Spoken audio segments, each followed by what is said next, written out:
саломи гарму ҷӯшони хидмат мерасонам ба кулли подписчикои канали Ройгон Авиа ва сабри ҷамил хоҳонам ба кулли муҳоҷирое ки айни ҳол дар Федератсияи Россия қарор дорем ва ба кулли мусалмонони тамоми рӯи дунё иди фитра табрик мегӯм ва ин муроҷиати ин бародара айни ҳол мо дар якҷоягӣ бо шумо тамошо мекунем ва баъд суҳбатмона давом медиҳем. Салому алейкум бародарон азиз. Мо Тоҷикистон автобус қатъи омадем. Намеён сумкаи ма рангаш ҳамихеле, лекин хеле ришта надора.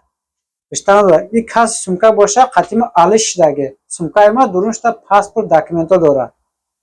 Иҷа кушоко дора, намеён айки бошам соҳибиш биёя ҳамиҷа метро Котельник кассада ман сумкаро монда рафтагим.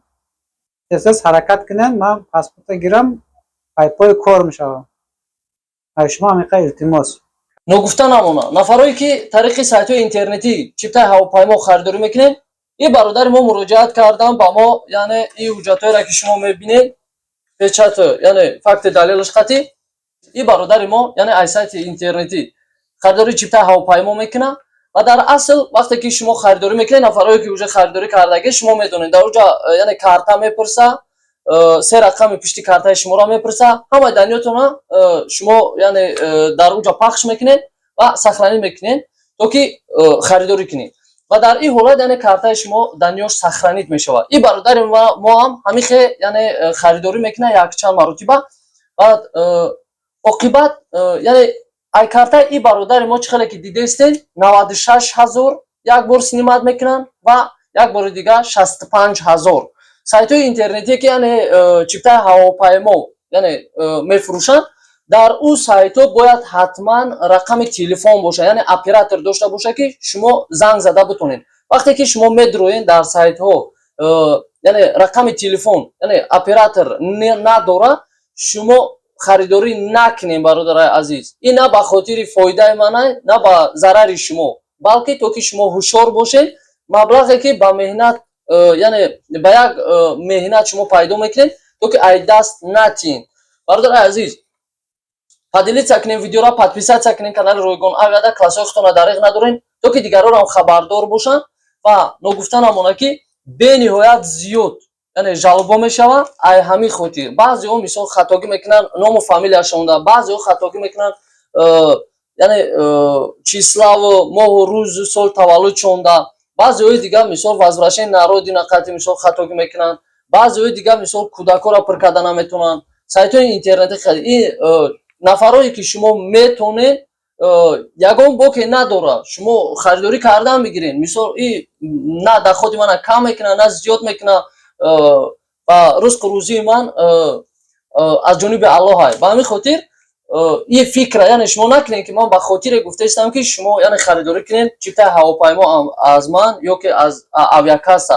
Ҳар як инсона ризқдиҳанда Аллоҳ аст, ризқи ҳамаро метиҳад. Билетҳои самолёт бениҳоят қимат шидаги, рейсҳои автобус ҳастанд. Ҳар ҳафта рӯзои сешанбе ҷумъа, рейси оянда рӯзи 3 апрел мешавад. Нафаре ки шумо мехоҳед сафар кунед ба тариқи автобус, аз автовокзали Котельники ба хатсайри Хуҷанд пересадка Душанбе, нархи чипта 7000 рубл.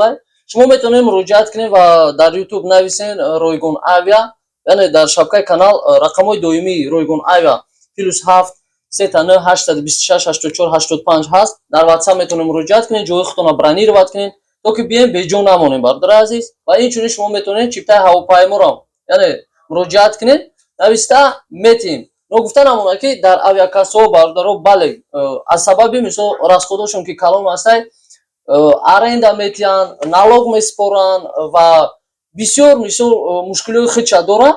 Аз ҳамин сабаб зиёд 500 рубл ё 1000 рубл фарқият дорад. Но шумо метавонед ки ба ҳамаи саволотон ҷавоб бигиред. Як чиз дар назар бигиред ки вақте ки шумо як бародари худтон харидорӣ мекунед, чӣ мушкиле ки сар зад, шумо ба дили пур метавонед ки биёвени бародара шумо мебинед, мешиносед, муроҷиат мекунед, гап мезанед ва сата савол худтонда ҷавоб мегиред, баъд як билет харидорӣ мекунед.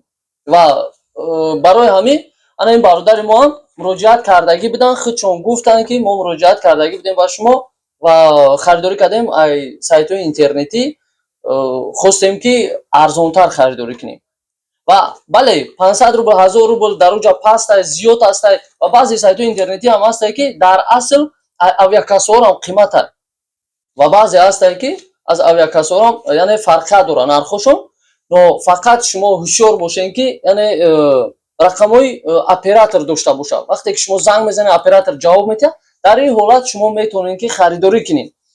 Бано гуфтан ҳамуна бародарои азиз, нафароне ки шумо мехоҳем бори худтонро равон кунед, бор килош 150 рублай, и ба фура мо роӣ намекунем. Баъзеҳо мегӯянд ки чӣ ба қимат ай?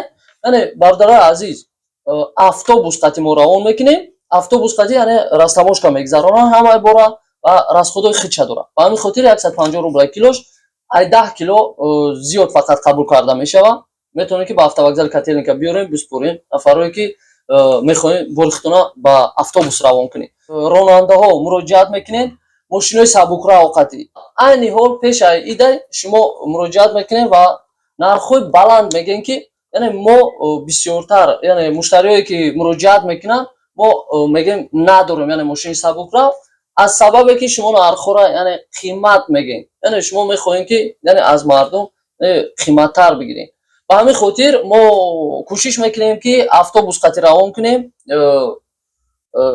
дар ҳақиқат чиптаи ҳавопаймо бинем қимат шидага, хубтараш ки автобус қати равон беҳтар ва беташвиштар.